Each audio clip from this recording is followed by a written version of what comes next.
أعوذ بالله من الشيطان الرجيم بسم الله الرحمن الرحيم فأزلهما الشیطان تو ورغلا دیا ان دونوں کو شیطان نے عنہا اس درخت کی وجہ سے، اس درخت کے سبب، یعنی وہ کامیاب ہوا ان کو ورغلانے میں، فأخرجہما تو ان دونوں کو نکلوا دیا، مما اس جگہ سے، کانا فیہ جو اس میں کہ یہ دونوں اس جگہ میں تھے، یعنی جنت میں تھے،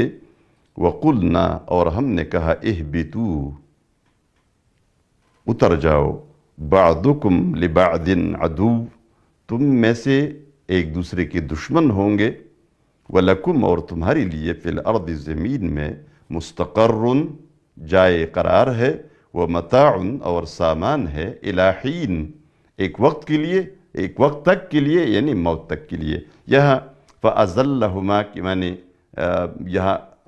پھسلانا بھی معنی ہے، ورغلانا بھی معنی ہے، اردو میں جو لفظ ہو، لیکن شیطان نے آدم علیہ السلام کو، یعنی ابلیس نے آدم علیہ السلام کو اس درخت کے ذریعے، اس درخت کی وجہ سے پھسلا دیا، اور پھر آخرکار ان کو کھانا پڑ گیا۔ فَتَلَقَّى آدَمُ تو سیکھا پھر آدم علیہ السلام نے، من ربہ اپنے رب کی طرف سے، کلمات چند کلمات،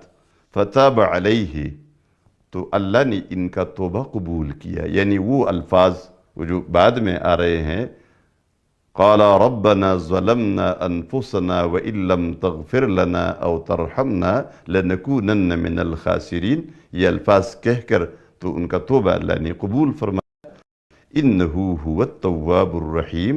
بے شک اللہ ہی توبہ قبول کرنے والا اور رحم کرنے والا ہے۔ قلنا ہم نے کہا اہبتو اتر جاؤ، پہلے بطور سزا اترنا تھا، اب بطور نائب اور بطور خلیفہ، اتر جاؤ منہا اس جنت میں سے، جمیعاً سب، فَإِمَّا يَأْتِيَنَّكُمْ تو جو آئے تمہارے پاس، منی میری طرف سے، ہدن ہدایت، یعنی پیغمبر آئے، کتاب آئے، فَمَن تَبِعَ ہدایا تو جس نے تابعداری کی میری ہدایت کی، فَلَا خَوْفٌ عَلَيْهِمْ تو ان پر کوئی خوف نہیں ہوگا، وَلَا هُمْ يَحْزَنُونَ اور وہ غمگین بھی نہیں ہوں گے، وَالَّذِينَ كَفَرُوا اور وہ لوگ جنہوں نے کفر کیا ہے، وَكَذَّبُوا اور تکذیب کی ہے، بِآیاتنا ہماری آیات کی، یعنی ہماری آیات کو جھٹلایا ہے، أُولَئِكَ أَصْحَابُ النَّارِ یہی لوگ جہنمی ہے، آگ والے ہیں، ہم فیہا خالدون وہ آگ میں ہمیشہ رہیں گے۔